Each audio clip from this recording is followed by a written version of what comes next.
Diyos maghatag kaniya sa trono ni David.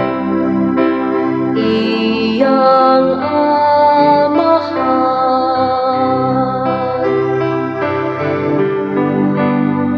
Ang Diyos maghatag kaniya sa trono ni David.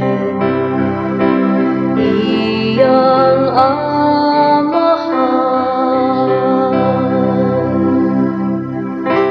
Inumdumi o Ginoo si David ug ang tanan niyang kabalaka. Giunsa niya pagpanumpa sa Ginoo, pagsaad sa gamhanan ni Jacob.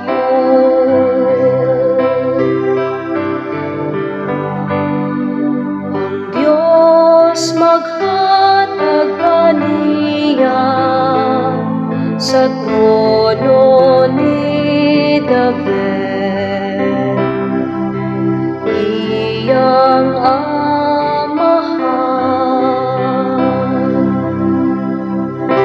Dili ako mosulod sa balay nga akong gipuy-an, di mo higda sa higdaanan, di ako magkatulganan. Dili ko patagpilaw ng akong mga mata, di papahulayon ko ang akong tabon-tabon.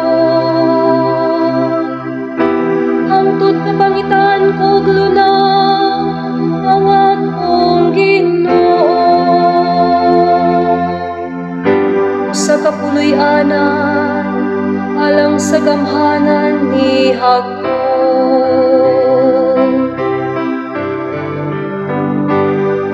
Ang Diyos maghatag kaniya sa trono ni David.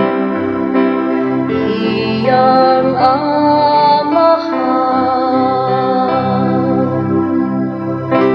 Ang Ginoo nanumpak kang David sa kamaligong saan nga dili niya bakuyon. Kalingkuron ko sa imong trono, kalingkuron ko sa imong trono. Ang imong kaugalingong anak.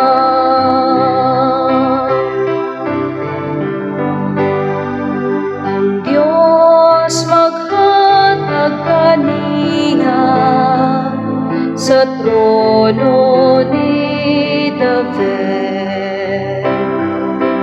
Iyang amahan.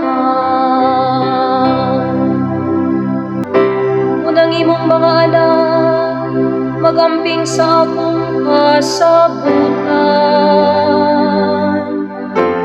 ug sa mga kasuguan nga akong itudlukan nila.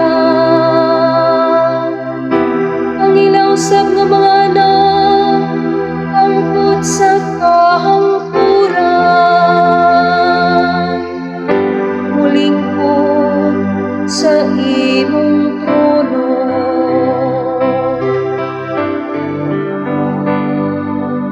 Diyos maghatag kaniya sa trono ni David.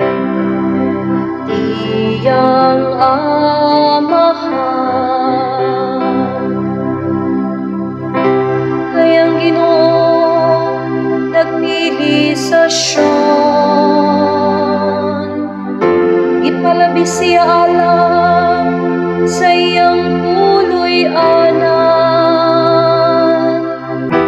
Kayang Sion mo'y akong pahulayanan sa kahangkuran. Diha kaniya magpuyo ako ay gipalabig ko siya.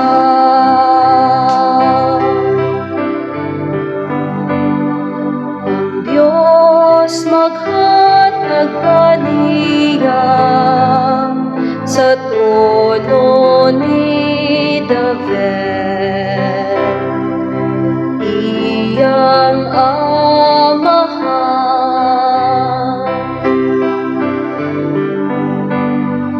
Ang Diyos maghatag kaniya sa trono ni David, iyang amahan.